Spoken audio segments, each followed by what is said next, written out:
Good afternoon. Today is February 1st, and welcome to the Ways and Means Committee bill hearings. Calling first, Chair Adberry's bill, House Bill 410. And if Mr. Troy Lamel Stovall could come up and testify on the bill, I would appreciate that.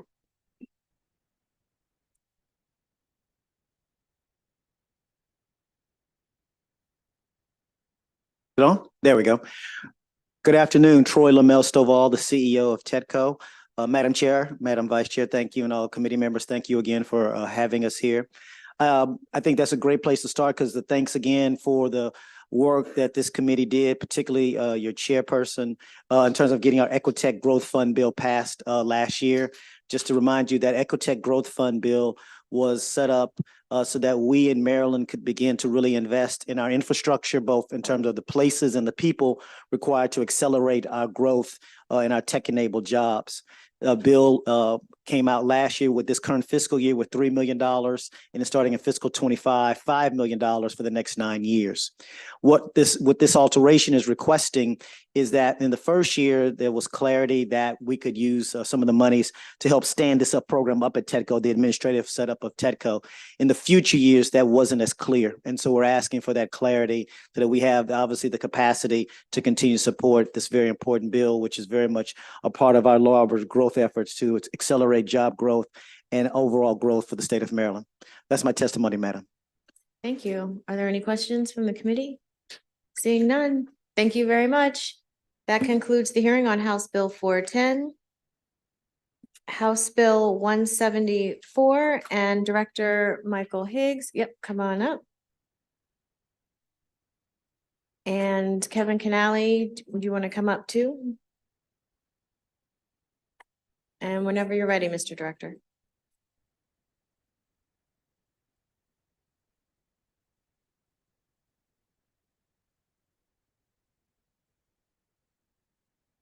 Assessments and taxation, there we go.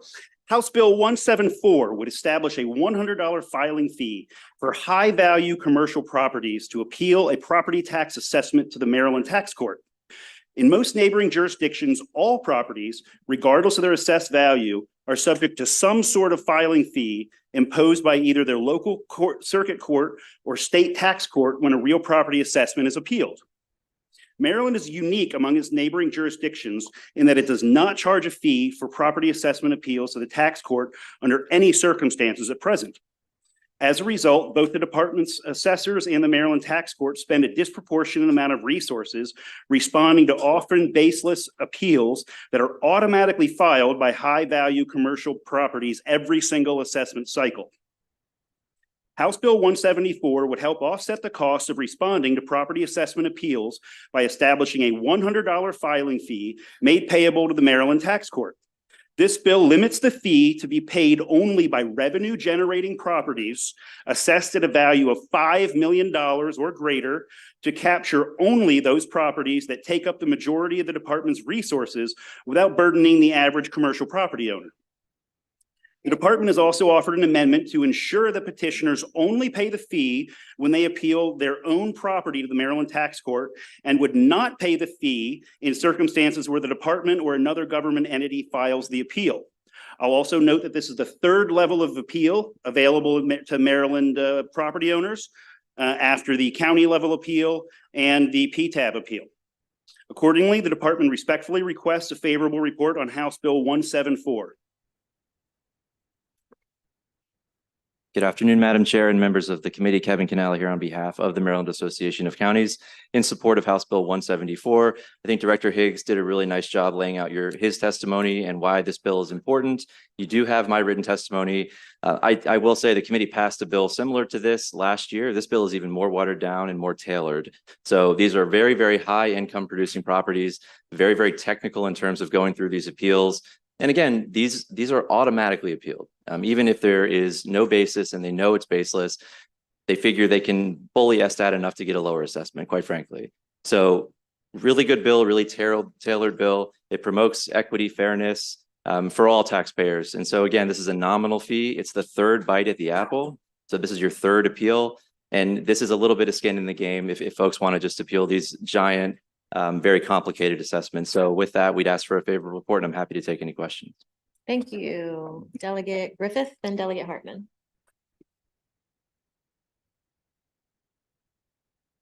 Thank you, Madam Chair, and thank you for the testimony. Would you be agreeable to some kind of amendment that if the appeal was successful, that money will be refunded or no? The administrative costs of having a refund provision like that would be so high that we would have to increase the $100 fee in order to make it refundable. Something in the neighborhood of $200, $250. Okay. So I think $100 that is not refundable is the better way to go for now. All right, thank you. Thank you, Madam Chair, and thank you for being here today. To go along with what Delegate Griffith just mentioned, how about charging the fee after the hearing? If it's not successful, they pay the fee. It could be levied against the property. Just saying it's another way to do it. That way you don't have the cost of administration. I'm going to respectfully decline that offer and say that we want to charge ahead of time for filing the appeal, because that's where all the work is done. And this isn't just about win or lose. It's about the amount of work that it takes to handle an appeal of this nature at the Maryland Tax Court. I agree. And this wasn't my question, but if the state's at fault with an erroneous assessment, for whatever reason, that person's victorious, just going along again with Delegate Griffith, I like the line of thought, was trying to offer another suggestion as to how it could be done without the administration fee. My question was, you said revenue generating properties. So if the property was vacant, it wouldn't be generating revenue, so hence wouldn't have the fee? I believe that's correct. Yeah. Yes. Okay, so how, I mean, is It has that to be just, revenue generating property. so if somebody stated it's a vacant property, A then vacant property that's not receiving revenue.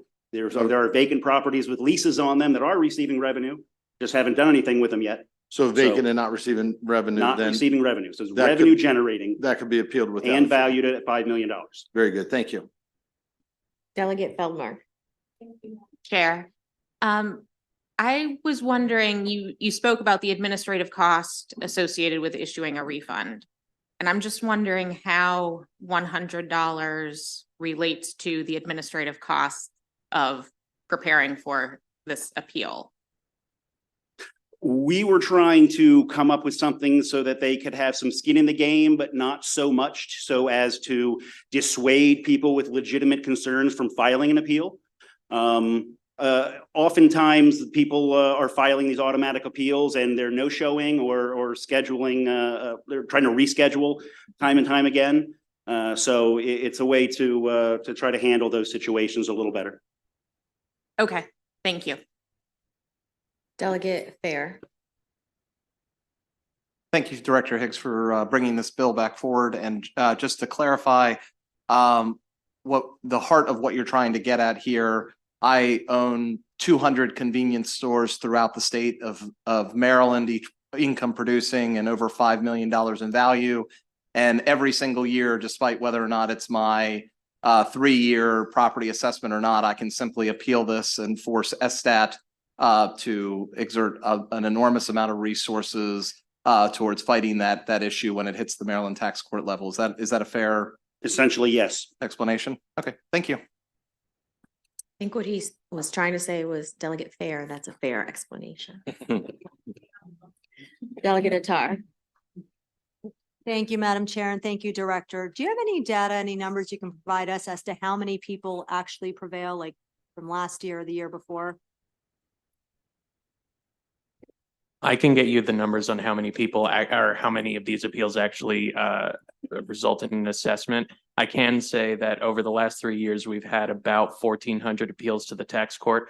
14% of those appeals were either dismissed outright as frivolous by the judge or resulted in no shows by the appellant. Okay, thanks. If you can please follow up with the exact data, I'd appreciate it. Absolutely. Thank you. At the first level of appeal, we're about at a 30% rate where the appellant receives some sort of reduction in their appeal. Okay, I don't know what PTAB's percentage is or the tax court, but I know we win a lot more than we lose at both of those. okay, thank you. Any further questions from the committee? Okay, seeing none, thank you all very much. That concludes the testimony on House Bill 174, House Bill 16, Delegate Kaiser. Thank you.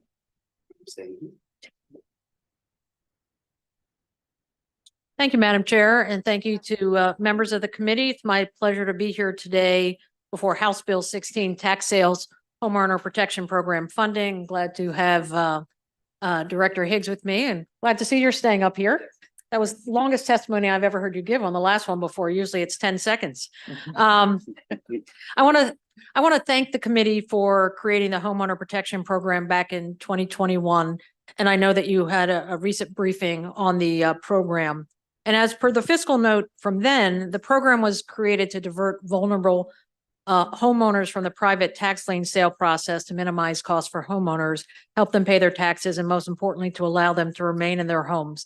And at that time, the law also created a special non-lapsing fund that gave $750,000 state investment for 3 consecutive years, with the idea that this fund would then be sustained over time by people who are paying their interest payments. People are paying back their money, and we'd be able to help future taxpayers. But there's also a concern that SSTAT has to limit the enrollment based on the level of funds in this program, and that there are more distressed homeowners in the state that could be helped by this legislation. As you probably know, people in tax sale are typically low income, people who can't afford their property taxes without assistance. The average homeowner in a tax sale is a low income senior who's lived in their home for at least 15 years with an income of less than $30,000 per year, a large number of African American women and or disabled. And so this program is designed to help people in those situations. The bill as drafted is designed to do 3 things with 2 provisions related to funding. First, there's a $15 fee on each tax sale certificate, which would raise about another $150,000, which could help 40 more homeowners a year. And you're thinking 40 sounds like a small number, but given the impact the tax sale process can have on people, every 40 people is a huge improvement, and we trying to get to helping up to 125 per year. I think you said that the max enrollment that there could be. And so to add that money, we're adding a $15 fee on each tax sale certificate. And I'm looking forward to the explanation of why that's negligible, because I know that's part of the information that was shared with me. And that also making it possible for people to donate on the SSTAT website. The third provision is just requiring SSTAT to do a little more customer service providing of information, that putting an insert on everyone's property tax sale bill that describes the benefits of the homeowner protection program. And I would argue that this effort adds to the already yeoman's effort of the tax sale ombudsman at SSTAT. And I know that was another part of your briefing last week, hearing about the ombudsman. But just to reiterate for everyone, the ombudsman doesn't just help homeowners understand their property tax bills and learn about things like the homeowner's property tax credit or the Maryland homestead tax credit, but more than that, homeowners learn about other public benefits and social services they may be eligible for. And above all, this provision that we're adding in this bill really just increases the odds that more eligible Marylanders learn about a beneficial state program. Madam Chair, we create so many great programs in this state, but we don't always make all the efforts we need to connect the dots, get to the people who need them, make sure they understand the forms, the process, and all the things, and then tell them what else they might qualify for. So this is one part of that. So I want to thank you all for the attention to this issue, and I urge a favorable report on House Bill 16. Thank you, Delegate. Good afternoon, Madam Chair, members of the committee. For the record, my name is Michael Higgs. I'm the Director of the Maryland Department of Assessments and Taxation. House Bill 16 would create a new funding pathway for the Homeowner Protection Program that helps Maryland's most vulnerable homeowners by keeping them out of tax sale at no cost to their local government. The department anticipates growth in enrollment into the Homeowners Protection Program in 2024 and expects the program to be at capacity by the end of this year. In FY23, the department received 1,514 inquiries from homeowners seeking assistance, a more than 50% increase over FY22. When the department notified homeowners of the program in its recent outreach efforts, the tax sale helpline received 1,212 calls in January of 24 alone. At current funding levels, the HPP is limited to enrolling 125 homeowners. House Bill 16 would greatly strengthen the department's efforts to keep homeowners in their homes by creating new avenues for funding for the Homeowners Protection Program. With more than 13,000 homeowner-occupied liens advertised for tax sale, 13,000 owner-occupied liens advertised for tax sale, and 3,000 owner-occupied liens being sold per year, increasing funding will allow the Homeowner Protection Program to assist far more homeowners. The department estimates that this bill could bring in an additional $180,000 to the Homeowners Protection Fund, which would help bring in dozens of homeowners out of tax sales and get property tax revenues and delinquent payments back into the hands of our county governments. The department respectfully requests a favorable report on House Bill 16, and we'd like to thank Delegate Kaiser for championing the Homeowners Protection Program and sponsoring this very important piece of legislation. Thank you, and happy to take any questions. Thank you, Madam Chair, members of the committee. Kevin Canale here in support on behalf of the Maryland Association of Counties in support of House Bill 16. You may see support with amendment. Our amendment is to find more money for this program. We think this is one of the most effective programs out there right now, and we were very proud to support this program originally. We're very proud to support this bill as the next logical step to make sure that more people are aware and that we have money to get more people into this program. No county wants anyone to go to tax sale. We've been very supportive of ways to reform the process. We want to continue to do that. This bill is a giant step forward, and any money we can get into this program will help people, and that's the bottom line. Everyday regular people who need help, this program, this bill will make sure we can get those resources to more folks. It's a very important program. I also want to commend Delegate Kaiser for her work on this over the years, and we'd urge a favorable report. We know that the fiscal situation is tight, but if you flip over any couch cushions and there happens to be some change, please put it into this program because it's well worth it. We'd ask for a favorable report. Thank you. Any questions for this first panel? Thank you. Okay, thank you. Next, Claudia Wilson Randall, Allison Harris, and Dan Ellis. And then we have one individual joining us virtually. So whoever would like to go first for 2 minutes, please. Why don't you go? Okay. Good afternoon. My name is Claudia Wilson Randall. I'm the Executive Director of the Community Development Network of Maryland, and we have long been involved in the tax sale foreclosure issue throughout the state of Maryland.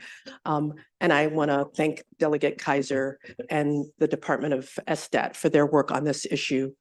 I'm here today to speak in favor of House Bill 16.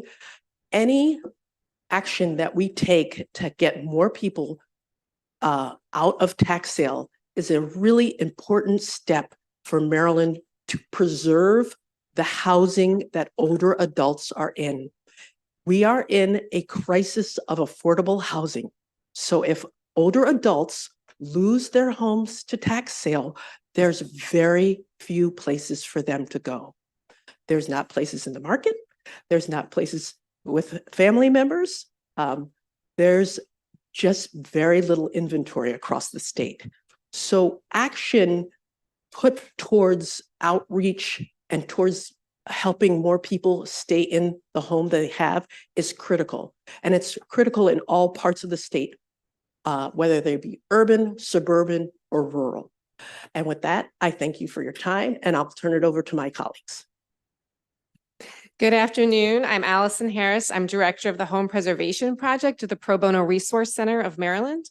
As one of the few pro bono legal services providers of tax sale services to homeowners in Maryland, I understand deeply the importance of the Homeowner Protection Program, and I'm here today to strongly encourage you to use your votes to support it in any way you can.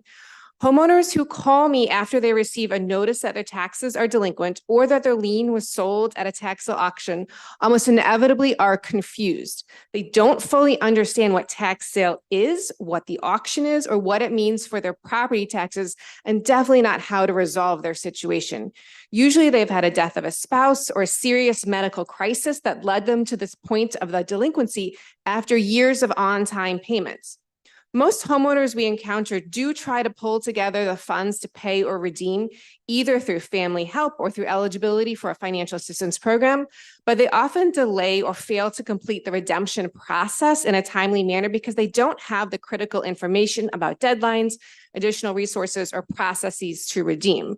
The Maryland Homeowner Protection Program now helps homeowners faster, more directly, and earlier in the process by informing homeowners of the redemption process, guiding them to available resources, and giving them that critical assistance. Most critically, the HPP pays for the delinquency of the homeowners, enrolling them in a 3-year payment plan, thereby ensuring they cannot lose the home to tax sale for at least that repayment period. Over the next few years, the HPP can greatly